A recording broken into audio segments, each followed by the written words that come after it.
Nobody expected the World Cup to begin like this. Over 80,000 people packed inside the Estadio Azteca, billions more watching from every corner of the planet.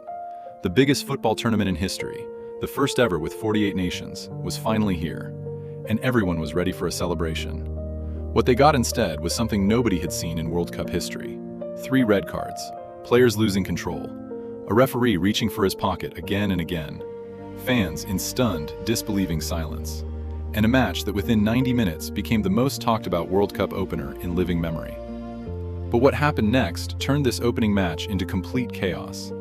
This wasn't just a football match. This was a statement. The 2026 World Cup is the largest in history. 48 teams, 3 host nations, 104 games.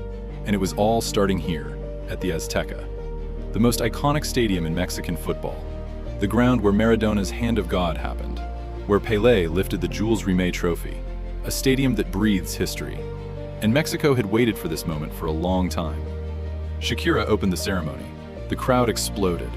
Flags waved from every tier of the stadium. The noise was extraordinary, the kind that shakes the ground beneath your feet. For Mexico, this wasn't just about playing football. It was about proving something. Playing on home soil, in front of their own people, on the world's biggest stage. South Africa came in as the underdogs, but they weren't here to make up the numbers. 16 years after they hosted the World Cup themselves, Bafana Bafana were back, and they wanted to announce themselves. Nobody could have predicted what the next 90 minutes would bring. From the first whistle, you could feel it. The intensity was immediate. Both teams pressed hard, both sets of players flying into challenges that were just a fraction over the line. The Azteca crowd was already on its feet. The altitude in Mexico City, over 2,200 meters above sea level, hit both squads like a wall. And then, in the 9th minute, Mexico struck. Julian Quiñones, a goal within 9 minutes. The stadium didn't just cheer, it erupted. 80,000 voices at once. Flags, flares, smoke, pure electricity. El Tri were up, and the party had already started. But the real drama was still ahead. South Africa refused to lie down. They kept pressing, kept pushing, looking for a way back into the match. And then, just before halftime, Quiñones almost made it 2. His shot crashed against the post, inches away from killing the game dead. The Azteca held its breath. Nobody saw what was coming next. The second half barely got going before the referee reached for his pocket for the first time. Mexico's Brian Gutierrez burst through on goal, clean through, 1-on-1. And South Africa's Fefelo Sithole came from behind and brought him down. Straight red card, no hesitation. The Azteca roared.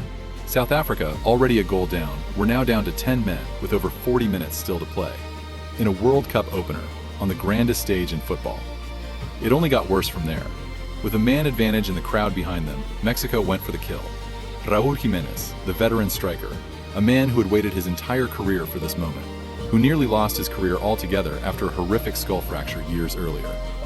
He rose unmarked at the back post and headed home. 2-0. The Azteca became a wall of sound. Jiménez dropped to his knees, his teammates piled on top of him. It was one of those goals that transcends football, a moment of pure human emotion. But at that point, nobody saw what was coming. South Africa, broken and down to 10 men, had a substitute step onto the pitch. Themba Zwane, a veteran midfielder. And within minutes of coming on, he made the worst decision of his career. A clash with Mexico's Roberto Alvarado. The referee missed it initially, then VAR intervened. And after a brief review, the official walked back to his screen, looked once more, and produced another red card. South Africa were now down to 9 men. The Azteca crowd couldn't believe what they were watching. Not because of the scoreline, but because of the sheer madness of it all. Fans were turning to each other with their hands on their heads. Commentators struggled to keep up. This was no longer just a football match. It was history unfolding in real time.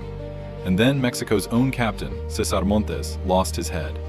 With the match won, with the crowd celebrating, Montes went in late on South Africa's Kuliso Mudau, a challenge the referee immediately judged as denial of a goal-scoring opportunity. Another straight red card. The captain was gone. Mexico finished the game with 10 men. 3 red cards in a World Cup opening match. The first time in history it had ever happened. The full-time whistle blew to a standing ovation. Mexico had won, 2-0. Deserved, dominant, in front of their own people at the most iconic stadium in the world. Players embraced. Fans celebrated in the stands. The streets outside the Azteca were already filling with noise and color. But everyone was talking about the same thing, 3 red cards, 2 for South Africa, 1 for Mexico.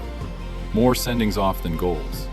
A match that rewrote the record books not just for its result, but for its raw, uncontrollable drama. South Africa's Sithole and Zwane will miss the rest of the group stage. Mexico's captain Montes will sit out the next game. And the referee, Brazilian official Wilton Sampaio, had produced one of the most eventful performances of any official in World Cup opening history. Here's the thing about World Cup opening matches. They're supposed to be celebrations. They're supposed to ease you in gently. A festival of football before the real battles begin. This was not that. Mexico against South Africa gave the world a warning, a signal that this tournament, the biggest, most expansive World Cup ever staged, was not going to play by the rules, not going to go quietly. With 48 teams, 3 host nations, and 104 games still to come, the 2026 World Cup had announced itself in the most dramatic way possible. Chaos on day 1. Imagine what the rest of this tournament has in store.